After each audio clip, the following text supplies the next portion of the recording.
Bonjour, nous poursuivons nos interviews dans le cadre de ce deuxième palmarès de l'informaticien et nous recevons aujourd'hui le président d'Antemeta, Stéphane Blanc, bonjour. Bonjour Guillaume, merci Alors, de me recevoir. Merci à vous. Stéphane, en 2021, vous avez reçu un prix en hébergement mutualisé. Cette année, c'est en opérateur cloud. Est-ce que c'est chez Antemeta le sens de votre histoire?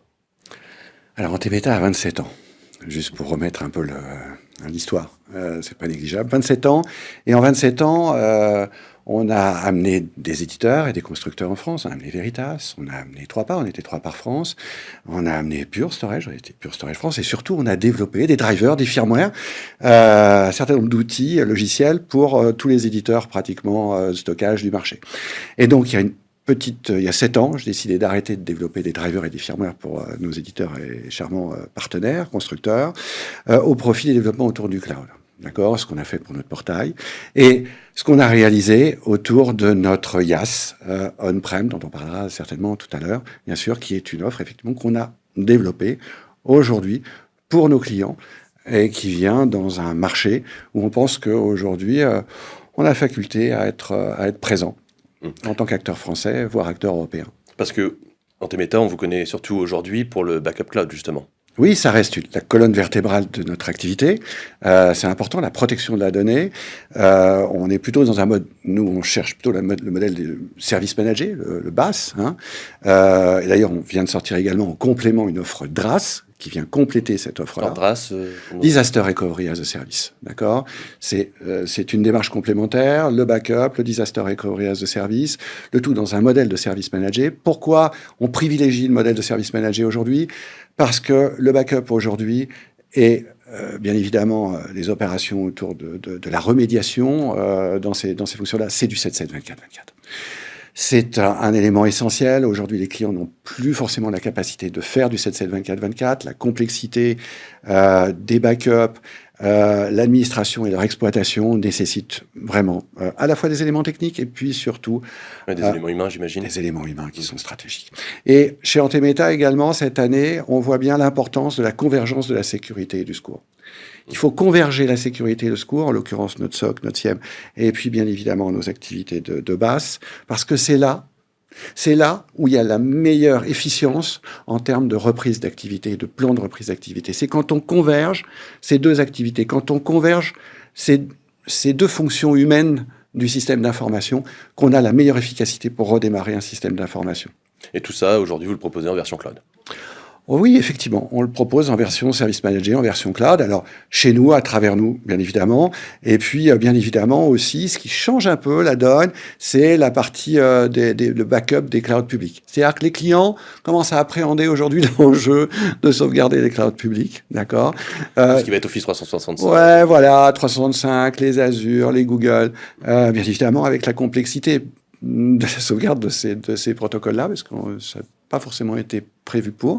Donc, on s'amuse un peu dans les équipes techniques d'Antemeta, parce que, bien évidemment, on ne prend pas aussi simplement qu'on le faisait sur du Linux, sur de l'Oracle, sur des bases de données traditionnelles, de backup, d'applications qui ont été développées sur de l'Azure ou sur de l'Amazon. Oui, donc vous n'êtes pas du tout pessimiste en ce qui concerne le cloud made in France?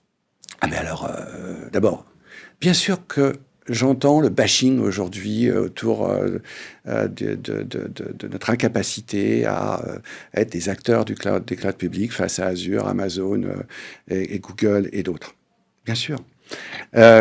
Moi, ce que je dis aujourd'hui, c'est que d'abord, il existe des fonctions de cloud hybride, d'accord, sur lequel on est totalement en capacité de répondre. Aujourd'hui, il y a plein d'acteurs qui sont en capacité de le faire, à la fois des concurrents en France et en Europe. Et puis, surtout, il y a l'offre Edge, d'accord. Le Edge va être un élément stratégique aujourd'hui de nos clients. Et nous, on répond à une offre. On a développé une architecture IaaS, on-prem, qui démarre en Edge et qui a cette capacité à avoir à la fois l'expérience utilisateur du cloud public, d'accord, avec un modèle OPEX ou CAPEX, donc plus problématique de savoir... de prix... Bah oui, parce qu'aujourd'hui, le cloud public, un certain nombre de clients quand même se rendent compte d'un certain nombre d'éléments. Un, les coûts. Les fameux coûts cachés du cloud. Ben oui, les coûts, les augmentations annuelles, bien évidemment le vendor locking, d'accord, et puis la limite des capacités de réversibilité. Donc face à ça, effectivement, je pense que le modèle IaaS qu'on propose aujourd'hui en on-prem chez nos clients, à la fois, donc, on a cette capacité d'avoir une expérience utilisateur de type cloud public, tout en ayant des avantages à la fois financiers, à la fois des modèles de réversibilité, et puis des petits goodies complémentaires qu'on a mis autour, qui viennent à l'encontre aussi des modèles cloud public. Typiquement, je vous donne un exemple. Oui. Aujourd'hui, eh bien, dans cette offre-là, vous avez un honneur de la plateforme qui donne pas l'autorisation de créer une VM, d'accord, tant d'un point de vue technique que d'un point de vue financier. C'est une démarche de prévention pour éviter ce qui se passe dans les clouds publics aujourd'hui, c'est-à-dire que...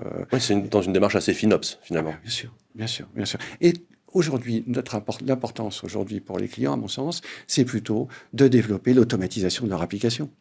Voilà, ils ont des problèmes, comme tout le monde, de compétences sur l'ensemble de leur environnement IT. Donc, de pouvoir avoir un IaaS on-prem administré, exploité par une structure qui se veut tiers de confiance français, européen, donc ISO 27001, voilà, bien évidemment, avec toutes les certifications possibles du marché aujourd'hui. Et du coup, se concentrer sur leur thématique, l'automatisation des applications qui va venir s'intégrer dans notre plateforme. Donc, pour répondre à ta question, c'est pas mort. Bien, merci beaucoup Stéphane Blanc. Je t'en prie. Et nous, on se retrouve très prochainement pour d'autres interviews, d'autres lauréats du palmarès de l'informaticien 2022.